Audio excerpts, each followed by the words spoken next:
Okay, it's 1:01 and I'm going to get started. I can see at least one of you is there. Hello.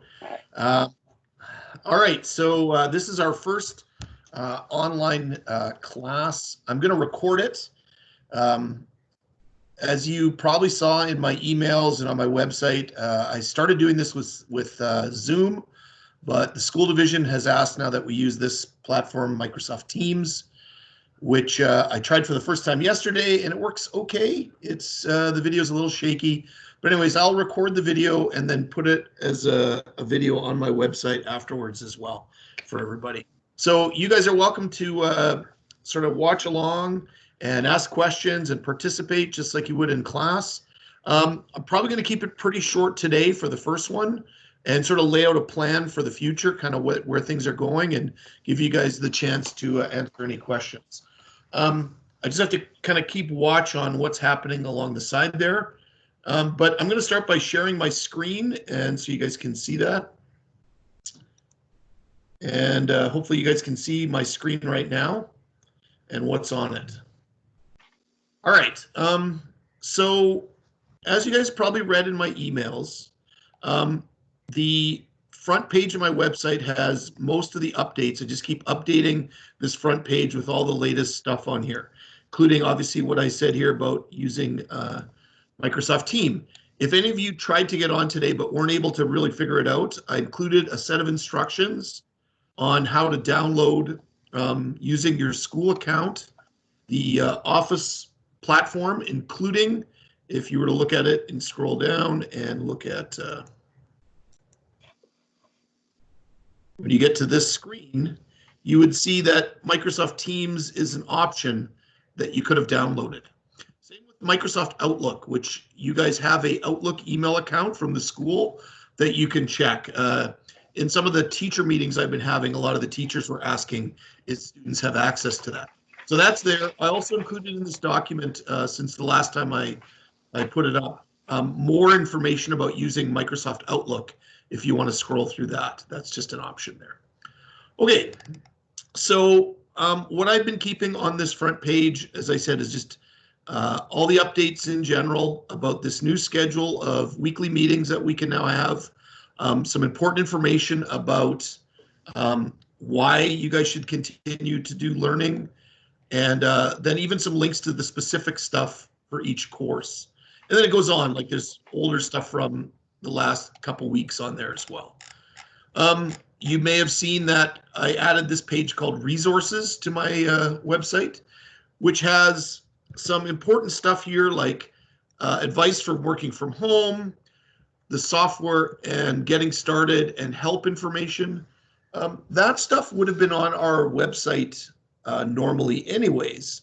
It would have been down at the bottom. Actually, let me just quickly show you. So in our regular Computer Science 40S page, if you were to go down to the advice and help section, that would be essentially the same stuff that's on the resource page. But what I did is I basically combined it all there so that all the stuff for all the courses is sort of in one spot.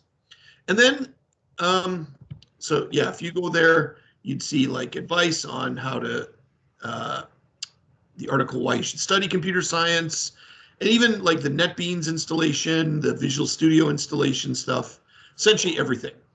Below that, for those of you who are maybe a little bored at home or want to go beyond even stuff I given in class, I added a ton more sort of online computer science resources that you could tap into.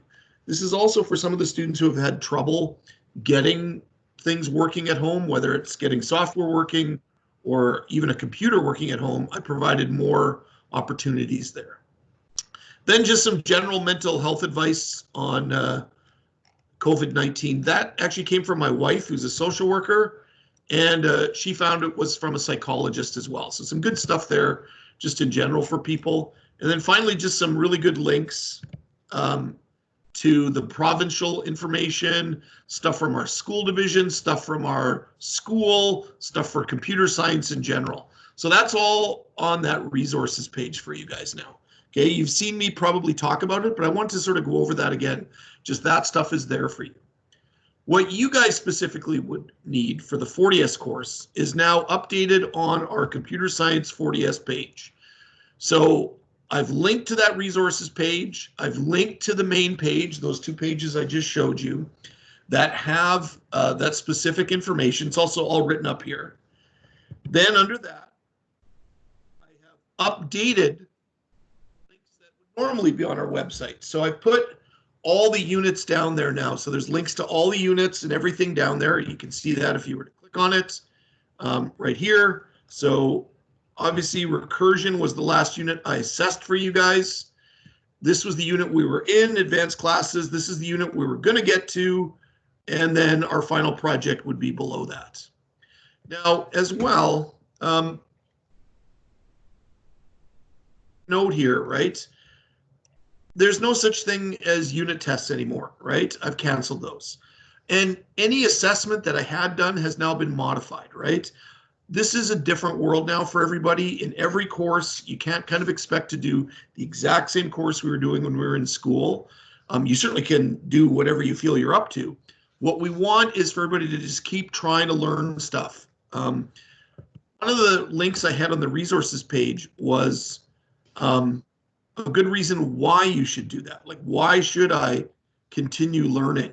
Okay. So I just want to sort of, once again, just sort of go over that. I've been going over that with every class. First point, it is important to keep growing academically, like to not forget the fact that you have access to online learning is not something everybody in the world gets. So that's a good thing, right?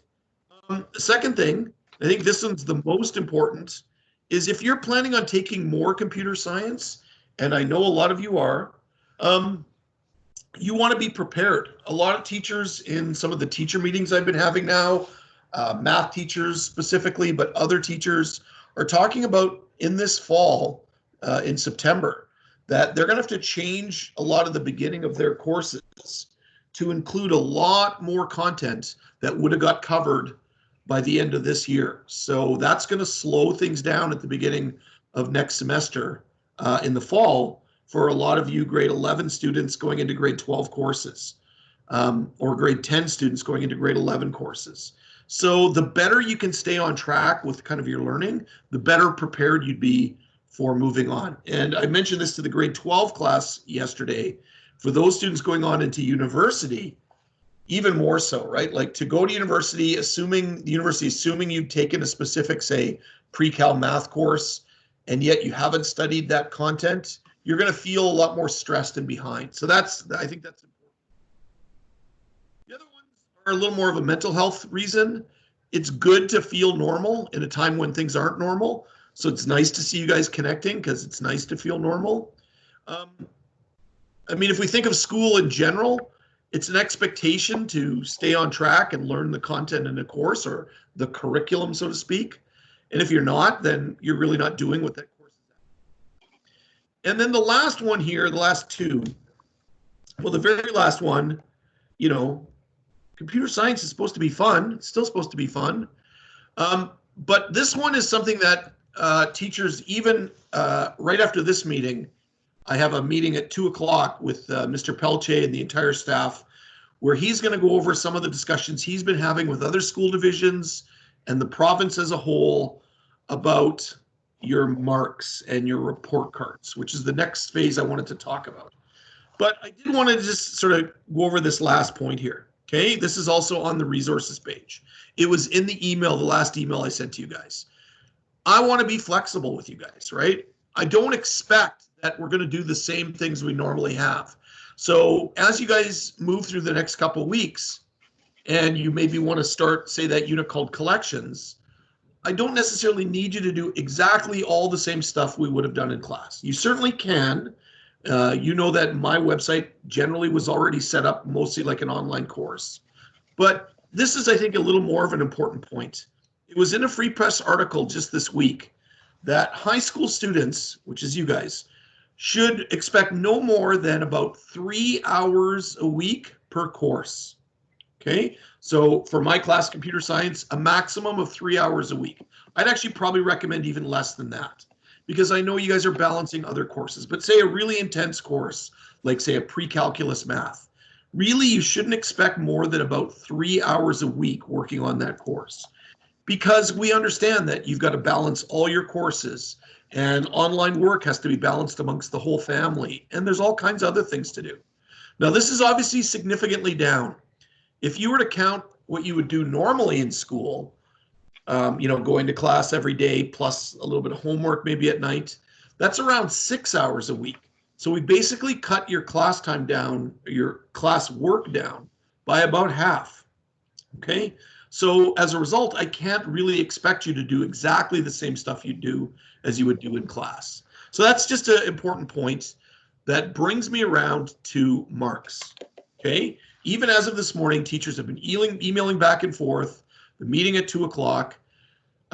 Your mark is going to be frozen at what it would have been on that last sort of just before the school closed. Now, for some of you, this is great because you are on track. It would have included the first 2 units, the review unit and the recursion unit. And you did your review work, you did your review quiz, you did your recursion work, and you did your recursion quiz. And your mark is great, and it will be frozen at that level, so you'll have that mark, okay? For a couple others, whether you're in the computer science 40S class in the afternoon or the 32 SIB class in the morning, you would have maybe asked me to hold off your marks on, say, the intro unit or maybe one of the quizzes. Well, I'm going to need to update those marks, and I need them updated for report card cutoff, which is essentially the end of this week. So if this applies to you, and I know this is only 1 or 2 of you, please try to get me something that I can use to increase your mark if you'd like it from those first 2 units, okay? But other than that, you guys should know that your mark is frozen at what it was after those first 2 units. As far as the first 2 units go, you can still submit work for those 2 units, and it will affect your overall PowerSchool mark. Now, what about the rest? What about the unit we're in? Advanced classes. What about the unit coming up? Conditional statements. What about the final project? Those will absolutely be things that I'd like you to engage in, but they will absolutely not affect your mark in a negative way. They can affect your mark in a positive way, meaning they can move your mark up, but they cannot at this point move your mark down. So your mark as it was is frozen at that level. It can go up from there, but it cannot go down from there. And I know that's, for a lot of you, has been something you've heard about for a while now, and we're really excited about. Like, oh, great, that's a good, my mark is good. But it might also be slightly demotivational for some of you to actually continue engaging in the course. So there is something else that is being discussed by teachers, no formal plan at this point or specifics. But if a student does not engage at all in online learning, there is a possibility, and this is what I noted, and it's still just a possibility, okay, that you might have to do a credit recovery on that course next fall, because the teacher would indicate that the student did not engage in any type of learning at all, and therefore that course would need to be recovered in the fall, whatever format that takes. And again, this is not something that I have any specifics on. It's just a bit of a reminder that every student should absolutely continue to try to engage in class, which I think if you're watching this video right now, or you're online with me right now, you're already doing, right? You're already engaging. Okay, pausing for a second. Any questions to this point? Excellent. Okay, so all I really kind of else want to do with you guys today. So I wanted to be over all of that. Please take a second to look at your PowerSchool and your handback. Make sure it's okay. Email me if you have an issue, or even contact me through Skype or through Microsoft Teams. I wish I could use Zoom. I can't use Zoom. So that's for your mark. Your report card mark will be that locked in plan. But what I will be using PowerSchool to do is to continue to add sort of progress unit to unit. So I will be putting marks into PowerSchool after the report cards. They just won't be accounting for your overall grade. So they'll essentially be excused marks, but that way your parents can see if you are actually progressing through the units. I won't obviously mark in the same way I've been marking up to this point. It'll be a much simpler system. Just I'm going to get the details of that out later. But essentially, are you engaging in that unit? What kind of level are you engaging in that unit? Or are you not engaging in that unit? So it might just be a simple rubric out of 3 to 5 points. But that way your parents can see for the next couple of units, that's the case. And up to some sort of, I'll just now start calling it a final assessment rather than a final project. Because I would still like you guys, especially at the 40S level, that's a definite thing you'd want to do, is come up with some sort of final summary of the course. Now, again, I'm going to call it assessment because it could certainly be a programming project that you guys could work on. Gives you a lot more freedom as to what you do.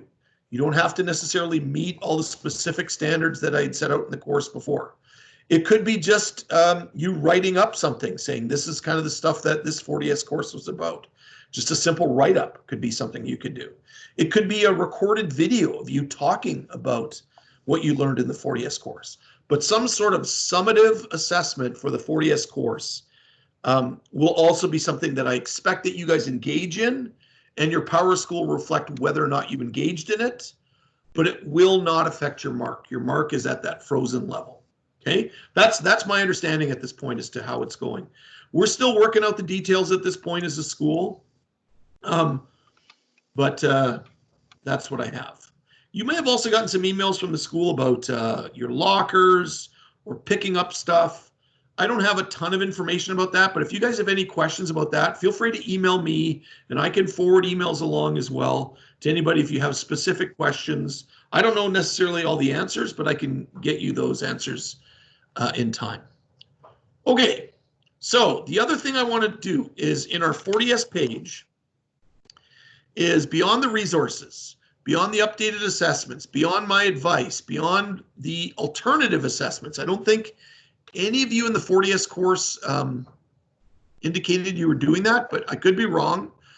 What I did with that alternative assessment sheet was I made a document that basically all you need is a web browser to do some coding in. Okay, this is the site. It's one of many sites that can do this, but basically you can select which programming language, say Java, and then you can basically type in your Java code here and then run your Java code. And you can see here just a simple hello world line will just spit out a simple hello world down here, just like it would in NetBeans, but you don't need to install NetBeans. You can do this all from a web browser. You can even do it from something like a tablet or even a smartphone, I think, if you really wanted to. So that gave students a lot more sort of options there if they were having specific technical issues. This should have been checked with me. You can't just go and do this without checking with me first. Obviously, with this in play, though, you won't be able to do any visual stuff. So no J-option pane dialog boxes can be made. No J-frame or graphic stuff can be made. So what else I included in this document is how to do simple inputs and outputs. Simple outputs you already knew how to do with system.out, but the simple input would be using this thing called the scanner class. So that's there, and there's an example you can do, sort of talks you through how to go through a basic example that has basic input and output, and then talks about how that's the alternative. Again, I'm not sure if any of you said that you weren't going to use NetBeans, instead would use that. NetBeans also is not something you're required to use. There are other Java programs that you could use. But for those that were looking for those alternatives, that's there. Okay. I think the final thing I want to go over with you guys today is what the plan is from this point forward. So if you were to go to our website normally, it would have this at the top, and then you were to scroll down to the weekly events, which I've always had.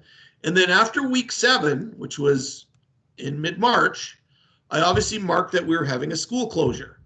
But now what I've done is at the top of our page, I've picked up with week 8 up here instead, because this is the weekly plan now for while the school is closed. If, by the way, there's an outside chance that the school would say open in say mid to late May or early June or anything like that, if it does reopen and we go back to school, then obviously I'm going to update this and change things, and I can talk to you guys in person in class. But I'm under the assumption that we are closed for the end of this school year and that all your learning will be online. So what I've done here is listed week by week here, kind of where approximately your online learning would be. So last week would be working on completing advanced classes. This week also working on completing advanced classes. Next week, working on completing advanced classes. Even by the end of April, so April 27th up to May 1st, okay?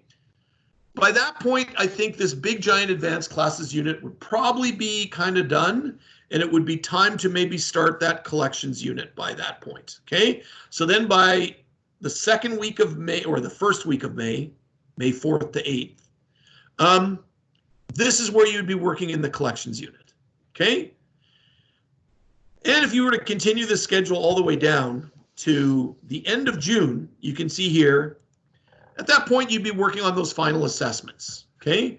Probably starting that around the end of May, you'd be starting that sort of final assessment, working on it with me through to the end of June.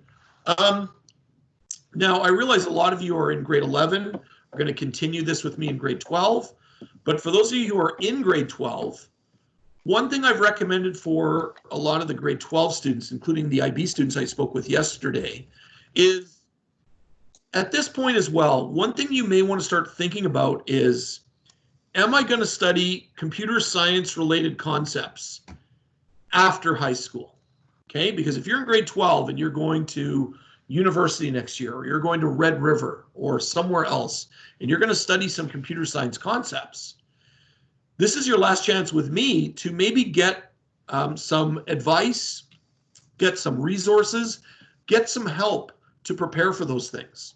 So this would be a great opportunity for, say, if you were going to U of M next year, you could go on the U of M website, you could look at the intro computer science courses, look for a course outline, look for the units and the topics and think, have I studied this with Walks? And if the answer is no, you could send me an email saying, hey, Walks, I noticed that I'm going to be studying this next year. Can you do a quick presentation on that online? Can you give me some resources where I can learn that? So that next year when you're in university, you'll feel more prepared. You won't feel as stressed about those courses. So like for the IB students I talked to, because they're not writing an IB exam anymore, I said, well, we don't have to necessarily do these last few IB topics. We can instead do custom topics that you guys are interested in. So I know that is the case for a few of you who are graduating this year. So that's what I mean here by communicating with Mr. Walks, researching things you'd want to learn, but continue working on some sort of final assessment. Okay. So that's the plan. So if we were to look at this week, week 9, right here, week we're in, okay, as you can see, I expect you guys would still be working on advanced classes. I've created quick links here to the entire folder of all the stuff, all the videos, the PowerPoint notes, the example and the live GitHub example and the unit review, although there won't be a unit test. Those are things you might want to look into. So again, if I'm like, okay, I'm going to open up the folder and look at all the stuff for advanced classes. There it is. There's the folder you guys should be able to access and slowly and dive into. Or maybe I want to just watch Mr. Walks teach advanced classes through looking at all the YouTube videos.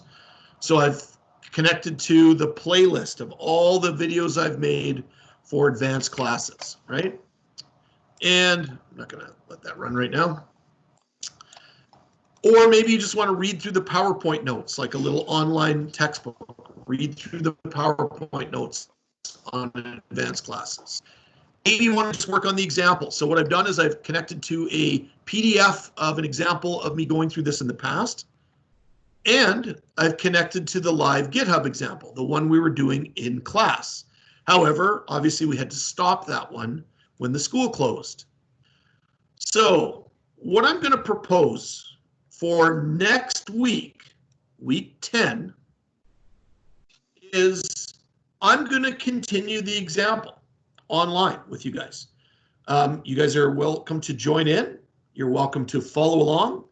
You're welcome to ask questions as I do it. What I'm not going to do is teach it using, say, the PowerPoint notes as well. I'm going to go at a little bit of a faster pace, just focusing on the example itself. And then I'll update GitHub, which means you guys can get the updated code off GitHub the way you did in class. So that will speed up the timeline to allow us to finish collections quicker. If you want to slow down and really learn the concepts in more detail, then I'd recommend you go back to those videos and rewatch the videos of me doing it slower in class.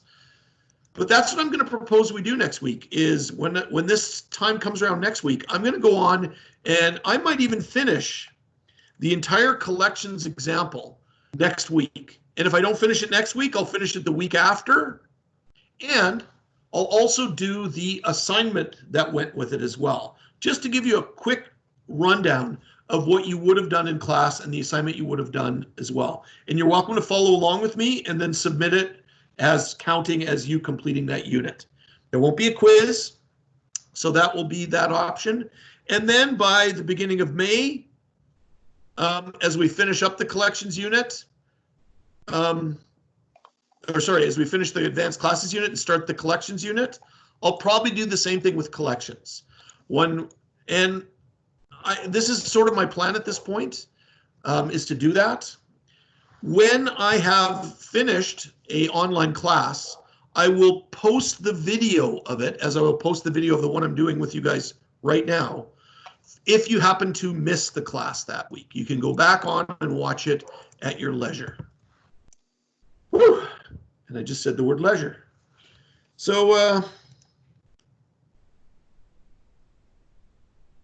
that's it. That's my thoughts at this point for what's going on there. So unless you guys have any questions, I'm going to sign off. Wish you guys well. And I'll be on next week at this time to do collections like I would have done live in class. And you guys are welcome to join. Or you're welcome to watch that video. Hey, one real quick thing. I've set up in my basement. You see how cool look at all my cool stuff here in the basement now. Look at the cool collection of my PS4 and stuff. So I'm nerding out down here this minute. And this is I actually have my laptop on a pool table right now. This is my pool table that I'm using. Anyways, take care, you guys, and I will see you again. Feel free to email me anytime you have questions, or we can connect through video chat as well. Take care. Stay healthy, everybody. Bye.